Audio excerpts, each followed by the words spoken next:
Hi everyone. I want to spend the next few minutes talking about how I manage my energy when chronic pain affects my life. I first want to talk about structuring my days. So when I engage in physical activity, it really tires me out, and I need to have a break after I finish. So, because of my physical disability and various surgeries that I've had, I need to frequently use the swimming pool, partly to encourage healing, and at a bare minimum to ensure that I don't go further backwards and lose what use I have in my legs and my lower body. So I choose the 7 p.m. to 8 p.m. time slot to swim. The reason I do this is because when I get home, I'm very stiff, and usually the pain that comes with this also makes me tired. So when I go to bed after being in the pool, it's a natural time to be going to bed. Whereas today's a Saturday and there's limited options for the pool, I went from 12 p.m. to 1 p.m. and it's made me feel very tired this afternoon, and I've had to spend much of the day resting and not really able to do a whole lot. So the first practical tip I could give you is to be intentional about how you structure your days and see if it works to schedule or plan physical activities during the evening. Before my hips were replaced, having a shower, even with the aid of a personal support worker, really tired me out for the following 2 hours. So maybe it's the motion of getting into the shower and then the twist, turning and bending that's involved in showering, even with the aid of a personal support worker helping me wash my body. That really just tired me out.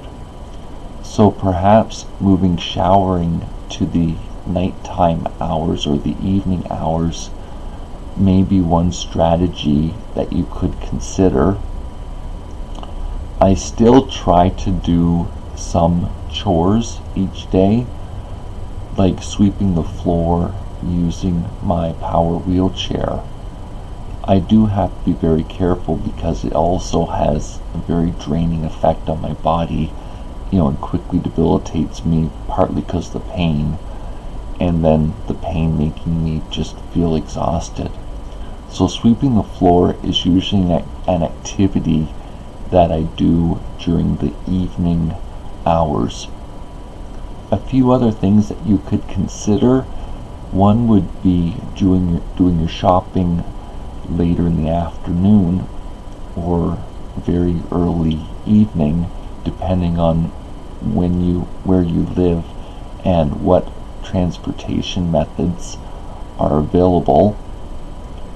There's also a fine balance for grocery shopping of asking someone to go buy a few articles of either food or things that you need, like soap or deodorant.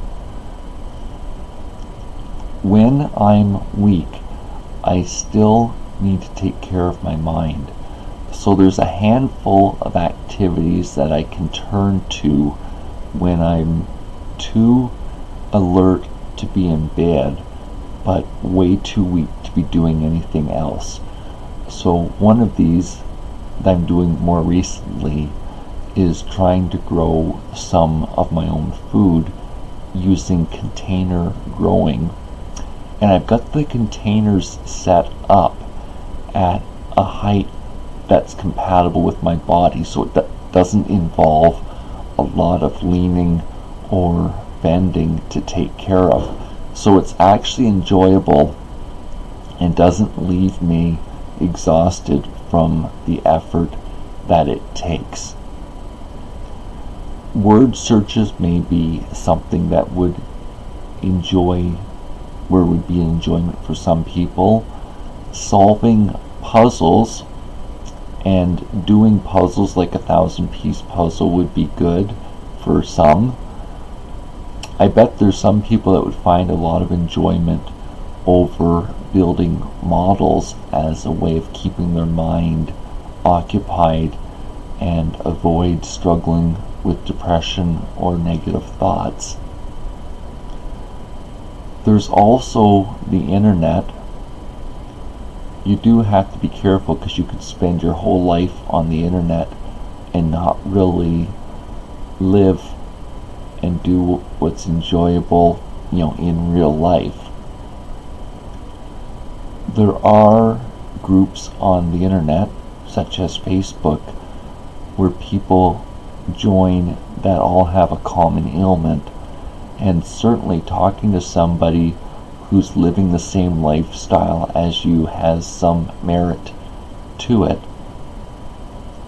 There is a level of trust needed before you share everything that's going on in your life. But this may be a long-term option for support. I also want to suggest that you find some creative ways to include people in your life and avoid being by yourself all the time.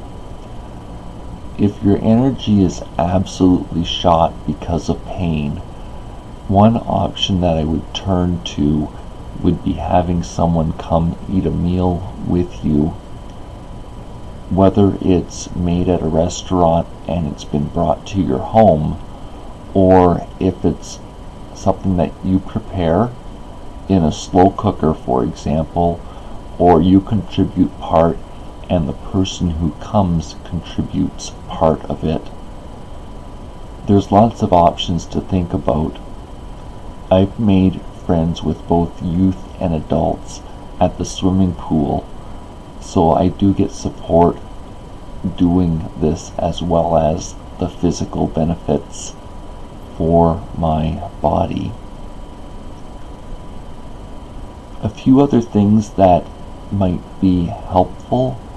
I've heard of air traffic controllers having a fish tank in their home to watch when they get home from work because of how relaxing it is to just sort of watch the fish. And so this might be something that you could set up, even if it's just a small tank.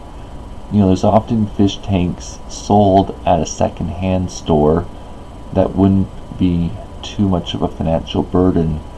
And if it means that you're not struggling with your mental health, I tend to think it's a justifiable expense. Other things that might be good: drawing. I happen to like nature photography. If you can work out a strategy that doesn't tax your body too much, that would be another option. The final part of this is you taking ownership that you have chronic pain and getting the will that you want to make the most out of your life. So I've partly made this video to encourage you and share some of the strategies that I employ. It's up to you to run with it and figure out what will work in your situation and the types of help you would need to ask to implement some of the ideas that I've talked about. I do want to leave you with one thought. Various neighbors on the street have all said to me, if you need me to go shopping, just let me know. So if you're thinking that you really can't do any of these because you can't get the materials to your home, I do want to challenge you to step out of your comfort zone and speak with some of your neighbors or people you know You'd be surprised who cares for you but doesn't know how to help without you speaking up with a specific need. I hope this has been helpful to you. Thanks for the time together today. Bye for now.